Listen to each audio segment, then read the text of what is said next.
Hello everyone. आज मैं आपसे बात करने वाला हूं ऑनलाइन पेमेंट सिस्टम के बारे में, जो कि इंडिया के अंदर बहुत ज़्यादा पॉपुलर है, क्योंकि हम लोग काफ़ी फ्रिक्वेंटली ऑनलाइन बाइंग करने लग गए हैं और डेबिट एंड क्रेडिट कार्ड के थ्रू अपनी पेमेंट भी करते हैं। जब भी हम कार्ड के थ्रू अपनी ऑनलाइन पेमेंट करते हैं तो हमें अपने कार्ड की डिटेल्स भी शेयर करनी पड़ती हैं, जो कि आजकल एक बहुत बड़ा रीज़न बनता जा रहा है ऑनलाइन फ्रॉड का भी, क्योंकि जब भी हैकर के पास हमारी इंफॉर्मेशन चली जाती है तो बैंक से हमारे पैसे भी चुरा सकते हैं। इस ऑनलाइन फ्रॉड को रोकने के लिए आरबीआई ने एक नया मैकेनिज्म डेवलप किया है और आज मैं आपको फिनालिसिस के अंदर उसी के बारे में ही बताने वाला हूं कि ये फ्रॉड होता कैसे है और आप कैसे इससे अपने आप को बचा सकते हैं। तो आइए शुरू करते हैं हमारा आज का वीडियो।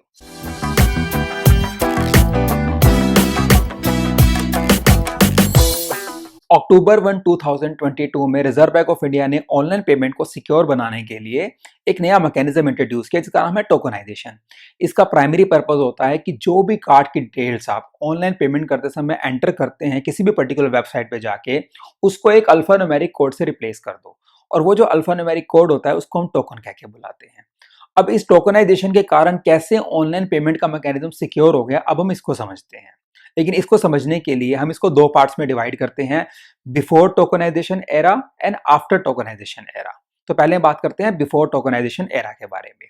तो क्या हो रहा था, हम किसी मर्चेंट की साइट पे जाते रहे, जैसे कि फ्लिपकार्ट हो गया या अमेजोन हो गया, प्रोडक्ट को फाइनल करते थे, जो हमें खरीदना होता था कार्ट में डालते थे और कार्ट में जाने के बाद हम लोग पेमेंट के लिए आगे प्रोसीड करते थे, जहां पर कार्ड की डिटेल्स डालते रहे, जैसे 16 डिजिट नंबर हो गया, सीवीवी कोड हो गया, हमारा नाम हो गया और बैंक का एक ओटीपी आता था, उसको हम एंटर करते थे और हमारी पेमेंट हो जाती थी।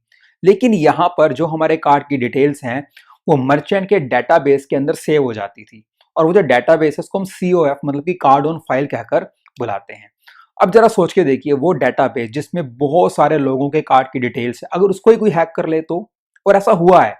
रिजर्व बैंक ऑफ इंडिया कहता है कि फाइनेंशियल ईयर 2022 और 23 के अंदर 6,659 डाटा ब्रीचेस के केसेस उनके सामने आए हैं, जहां पर लोगों के साथ जो उनकी इंफॉर्मेशन थी वो हैकर्स के पास चली गई और उनके साथ ऑनलाइन फ्रॉड हो गया, मतलब उनके बैंक से पैसे को चुरा लिया गया। अब हमें यह समझना है कि आफ्टर टोकनाइजेशन इस पेमेंट मैकेनिज्म में क्या चेंजेस हुए। अब हम उसके बारे में बात करते हैं। आफ्टर टोकनाइजेशन हमारा जो बाइंग एक्सपीरियंस है उसमें किसी तरह का कोई चेंज नहीं आएगा, वो बिल्कुल सेम ही रहने वाला है। हम बिल्कुल पहले की तरह मर्चेंट की साइट पे जाएंगे, just like Flipkart and Amazon, अपना प्रोडक्ट फाइनलाइज करेंगे, कार्ट में जाएंगे, कार्ट में जाने के बाद हम प्रोसीड करेंगे आगे और पेमेंट के लिए अगेन हम कार्ड की डिटेल्स डालेंगे, 16 digit number, CVV code and name and etcetera. अब आप सोच रहे होंगे कि चेंजेस क्या हुए, पहले भी कार्ड की डिटेल्स डाली थी, अब भी डालनी पड़ी, ऑब्वियसली हमें डालनी पड़ेगी। लेकिन चेंजेस अब यहाँ पर ये हुए हैं, पहले जो कार्ड की डिटेल्स हम डालते थे वो मर्चेंट के डेटाबेस के अंदर सेव होती थी, अब ऐसा नहीं होने वाला है थैंक्स टू टोकनाइजेशन। अब यहाँ पर क्या होगा, जैसे ही आप कार्ड की डिटेल्स डालेंगे तो वहां पर एक और इंटरमीडिएरी ऐड हो जाएगा जिसको हम कोड रिक्वेस्टर कहते हैं। इंडिया में कई सारी कंपनीज कोड रिक्वेस्टर का काम करती हैं, जैसे स्ट्राइप है, कैश फ्री है। उनका मेन पर्पस ये होता है आपके जो कार्ड की डिटेल्स हैं उसको वो एक अल्फान्यूमेरिक कोड से रिप्लेस कर देते हैं। अब वो कैसे काम करता है, जैसे ही आप मर्चेंट की साइट पे जाके अपने कार्ड की डिटेल्स को डालेंगे तो फिर वो इंफॉर्मेशन जाती है कोड रिक्वेस्टर के पास।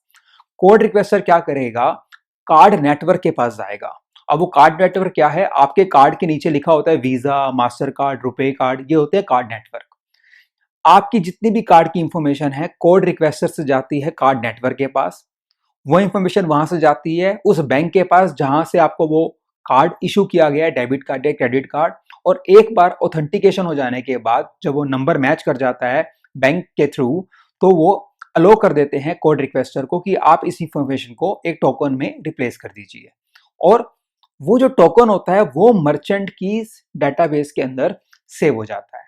अब डिफरेंस समझिए कि यहाँ पर क्या आ रहा है, पहले आपके कार्ड की डिटेल्स मर्चेंट के डेटाबेस में सेव हो रही थी, अब नहीं हो रहा, अब टोकन सेव हो रहा है। तो इस तरीके से कल को अगर डाटा ब्रीच हो भी जाता है, मर्चेंट का डेटाबेस हैक भी हो जाता है, तो हैकर के पास आपके कार्ड की डिटेल्स नहीं जाएगी, उनके पास जाएगा वो टोकन नंबर, और उस टोकन नंबर के थ्रू वो कभी भी नहीं पता लगा पाएंगे कि कार्ड का नंबर क्या था, सीवीवी कोड क्या था, और इस तरीके से ऑनलाइन पेमेंट के फ्रॉड से आपको बचाया जा रहा है। यहाँ पे अब क्या होने वाला है, जब कभी भी आप उस मर्चेंट की साइट पे जाएंगे तो आपको बार बार अपने कार्ड की डिटेल्स डालने की जरूरत नहीं है, आपको टोकन नंबर मिल जाएगा और आपने हर बार वो टोकन यूज करना है और आप पेमेंट कर सकते हैं। ये तो इसके बहुत ज्यादा बेनिफिट्स हुए, लेकिन इसमें एक लिमिटेशन भी है। वो लिमिटेशन ये है कि अगर आप मान लीजिए फ्लिपकार्ट पे जाते हैं, वहां पर आप कोई चीज परचेज करते हैं और टोकन नंबर जनरेट करते हैं, तो वो जो टोकन नंबर आपको आपके डेबिट या क्रेडिट कार्ड के अगेंस्ट दिया गया है वो सिर्फ फ्लिपकार्ट के ऊपर ही यूज हो सकता है। मतलब कि अगर आप कल को अमेजोन में जाते हैं, वहां पर भी कुछ खरीदते हैं और अपना कार्ड यूज करते हैं, तो फ्लिपकार्ट में जो टोकन नंबर जनरेट हुआ था, आप उस टोकन नंबर को अमेजोन में यूज नहीं कर सकते। आपको फिर से प्रोसीजर फॉलो करना पड़ेगा और एक नया टोकन नंबर जनरेट होगा।